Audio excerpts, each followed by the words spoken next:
It has already been described as the gravest health emergency in modern times, but the Ebola outbreak in West Africa is in danger of getting much worse. Top health experts say rapid progress must be made or they'll end up in a situation for which there is no plan. Now, the World Health Organization says almost 4,500 people have now died from Ebola. Almost 9,000 cases have been confirmed, but the organization says the real number could be much higher. 1,000 new cases are being registered every week, but this number could rise to between 5,000 and 10,000 within 2 months.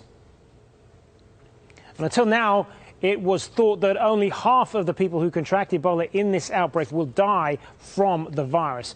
But the World Health Organization says the real mortality rate is about 70%. Its top health officials in Africa have been briefing the United Nations Security Council. Our diplomatic editor, James Bays, has more on that now from the UN. This is the second Security Council meeting on Ebola. When they last met on the 18th of September, there were about 2,400 deaths from the disease. That figure now stands at more than 4,100, a 40% increase in less than a month.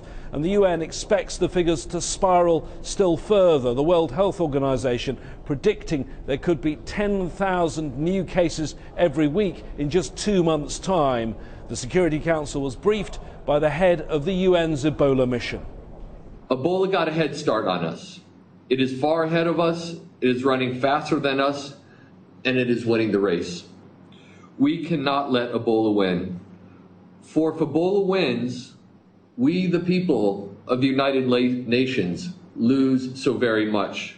The Security Council also heard from the 3 ambassadors of the worst affected countries in West Africa. The depth of fear, the depth of emotion that has been expended to date concerning Ebola must be matched by the resolute will of all of us to beat the scourge and meet the challenge. As the Security Council met, one more grim statistic. They had estimated that the death toll from Ebola was about 50%. 50% of those who got the disease died, 50% survived. Now they say, because of the lack of facilities and the growing number of cases, they believe the death rate is about 70%.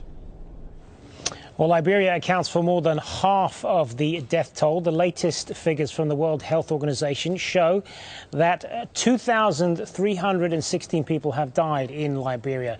930 people have been killed in Sierra Leone. 778 deaths have been recorded in Guinea, where the outbreak began. While Nigeria has been relatively successful in slowing the spread of Ebola, 8 people have died there.